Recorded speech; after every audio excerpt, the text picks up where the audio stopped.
नमस्कार दोस्तों, मेरा नाम है आकाश और मैं आप सभी का अपने YouTube channel A to Z study में बहुत बहुत स्वागत करता हूं। और आज की वीडियो में मैं आपको पढ़ाऊंगा क्लास 6th मैथ में चैप्टर नंबर 11 अलजेब्रा की एक्सरसाइज 11.2। तो दोस्तों आज की क्लास में हम लोग ये पूरी एक्सरसाइज को कवर कर लेंगे। सिर्फ 5 क्वेश्चंस हैं और उनको भी सॉल्व करने में ज़्यादा टाइम नहीं लगेगा। तो चलिए हम लोग इनको सॉल्व करना शुरू करते हैं। तो क्वेश्चन नंबर 1 क्या कह रहा है?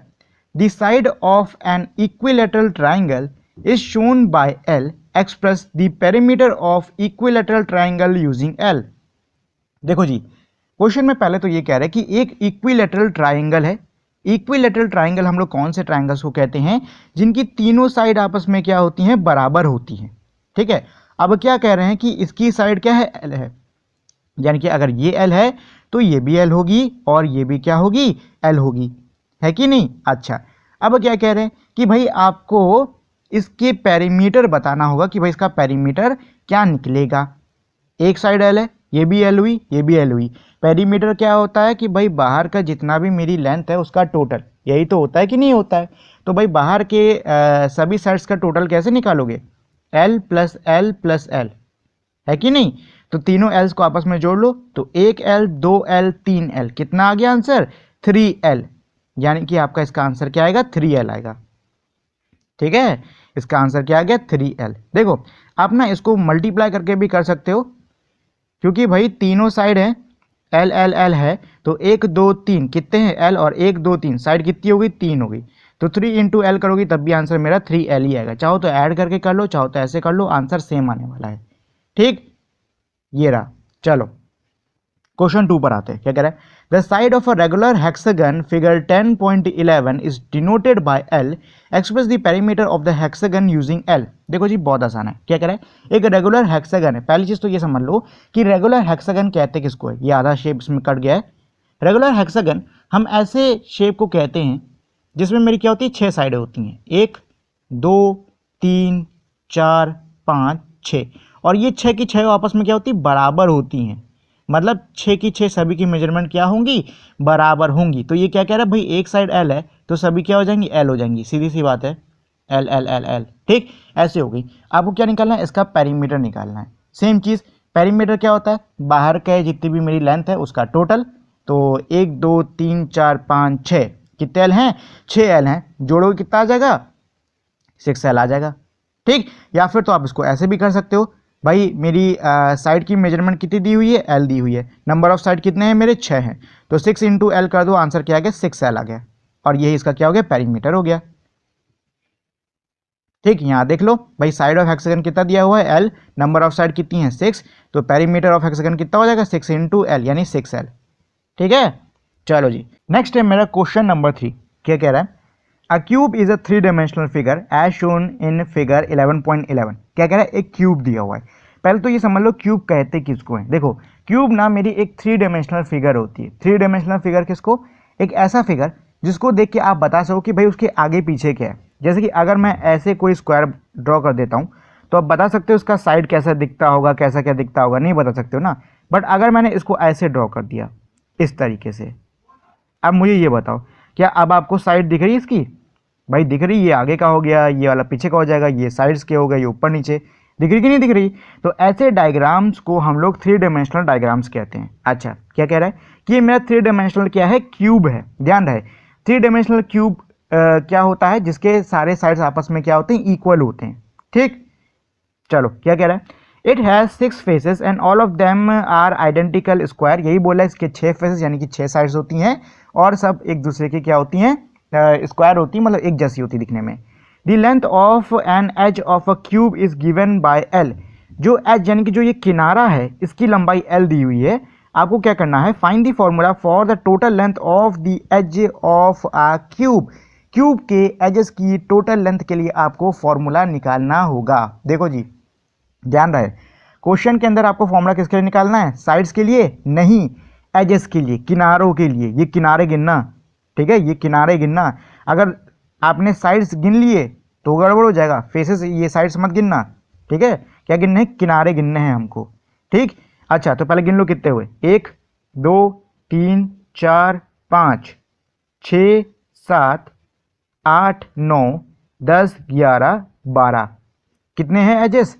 12 एजेस हैं। सबकी मेजरमेंट क्या दे रखी है? एल दे रखी है। तो इसका फॉर्मूला क्या बन गया? 12L बन गया। खत्म कहानी। बस यही तो करना था, यही तो करना था भाई। हमको टोटल लेंथ के लिए फॉर्मूला निकालना था इसकी एजेस के लिए, और वो मैंने निकाल लिया। हो गया। ये लो, लेंथ ऑफ वन एज दी हुई है एल, नंबर ऑफ एजेस दिए हुए हैं 12, तो टोटल लेंथ कितना हो गया? 12 इंटू एल यानी 12L। चलो जी, क्वेश्चन नंबर 4 पे आते हैं। क्या कह रहा है? The diameter of a circle is a line which joins 2 point on circle and passes through the centre of the circle. In the adjoining figure 11.12, AB is a diameter of a circle, C is its center. Express the diameter of a circle D in terms of its radius R। अच्छा जी, देखो क्या कह रहा है कि भाई मेरा figure दिया हुआ है 11.2, इसके अंदर एक सर्कल दे रखा हुआ है, ठीक। इसमें ए बी मेरी क्या है? डायामीटर है। पहले तो ये समझ लो डायामीटर कहते किसको है। देखो, डायामीटर हम किसी भी सर्कल के अंदर उस लाइन को कहते हैं जो कि सर्कल के दो हिस्सों को, यानी सॉरी दो बिंदुओं को, हिस्सों को नहीं, दो बिंदुओं को आपस में जोड़े, और वो जो रेखा है, वो जो लाइन है, वो उस सर्कल के सेंटर यानी कि केंद्र से होके जानी चाहिए, यानी यहां से, ठीक। तब इसको हम डायमीटर कहेंगे, नहीं तो वो कॉर्ड कहलाती है, ठीक है। चलो अच्छा, अब क्या कह रहा है कि आपको इसका डायमीटर निकालना होगा, आपको इसका डायमीटर निकालना होगा डी, डायमीटर डी निकालना होगा किसके हिसाब से? रेडियस आर के हिसाब से। एक चीज हमेशा याद रखना, जो डायमीटर होता है वो मेरे रेडियस का क्या होता है? डबल होता है, ठीक। मतलब ये जो मैं डायमीटर दे रखा है, अगर मैं इसको आधा कर देता हूं, यानी हाफ ऑफ हिस्से में काट देता हूं, तो ये मेरे रेडियस हो जाएंगे, ठीक। और ऐसी अगर मैं दो आधी आधी लाइनों को जोड़ देता हूं तो मेरा क्या बन जाता है? डायमीटर बन जाता है। यानी कि मेरा डायमीटर क्या होता है? रेडियस का डबल होता है, दुगना होता है। क्या होगा? दुगना होगा। तो दुगने का मतलब अगर मेरा रेडियस आर है तो इसका दुगना 2r हो जाएगा, मतलब डायमीटर मेरा कितना निकल आया? 2r निकल आया, ठीक है। इजी सा है, देख लो भाई, जो लेंथ होती है डायमीटर की वो रेडियस की डबल है, इसीलिए डायमीटर इक्वल्स टू 2r। खत्म। चलो लास्ट आते हैं क्वेश्चन नंबर 5 पर। क्या कह रहा है? To find the sum of three numbers 14, 27 and 13 we can have two ways. A, we may first add 14 and 27 to get 41 and then add 13 to it to get the total sum 54, or B, we may add 27 and 13 to get 40 and then add 14 to get the sum 54. Thus 14 plus 27 bracket close plus 13 equals to 14 plus bracket में 27 plus 13. This can be done for any three numbers. This property is known as associative of additional of numbers. Express these properties which we have already studied in the chapter on whole numbers in a general way by using variable a, b and c. देखो जी, इन्होंने इतना लंबा question में बवाल दिया है, but actual में इसमें जो क्वेश्चन है वो बहुत ही ज़्यादा कम है, ठीक है ना। और इसका आंसर भी बहुत ज़्यादा छोटा है। मैं समझा देता हूँ क्या क्या है, मतलब मोटे मोटे तौर पे क्या क्या रहे हैं। देखो, ये कह रहे हैं 3 नंबर लेते हैं 14, 27, 13। अब ये कह रहे हैं कि मैं 14, 27, 13 इन तीनों को किसी भी सीक्वेंस, किसी भी ऑर्डर में ऐड करूं, मेरा आंसर सेम आएगा। जैसे कि पहले इन्होंने क्या किया कि भाई पहले 14 और 27 को आपस में जोड़ देते हैं, फिर इसका जो आंसर आएगा उसको 13 से जोड़ देंगे, और सेम चीज़ इन्होंने दोबारा करी। अब की क्या किया कि भाई 14, 27 और 13 को पहले जोड़ दिए, ठीक है। 14 को बाहर रख दिए, 27 और 13 को पहले जोड़ दिए, और फिर 14 से जोड़ दिए। ऐसा करोगे तो आपको दोनों ही कंडीशन में आंसर कितना आने वाला है? 54 आने वाला है, ठीक है। इस प्रॉपर्टी को, जिसमें हम लोग कोई 3 डिजिट्स, कोई भी 3 नंबर दे रखे होते, डिजिट नहीं सॉरी, कोई भी 3 नंबर दे रखे होते हैं, उनकी सीक्वेंस को हम चेंज करके जो ये ऐड करते हैं, इसको क्या बोलते हैं? इसको हम लोग associative of addition of numbers बोलते हैं, ठीक है। कुछ नहीं है, 3 नंबर लिए, आगे पीछे करके जोड़ दिया है, तीनों को जोड़ने पर आंसर सेम आएगा, उसको नाम दे दिया associative of additional of numbers. अब ये कह रहा है कि भाई आपको इसी प्रॉपर्टी को ए बी सी के हिसाब से दिखाना होगा, तो दिखा लो भैया, ए बी सी।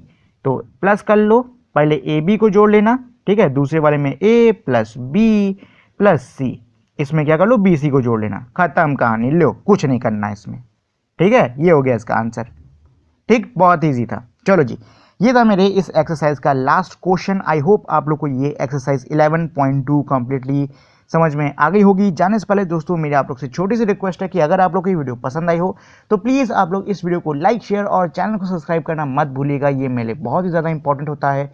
अब हम लोग मिलेंगे हमारी अगली वीडियो में, तब तक के लिए नमस्कार।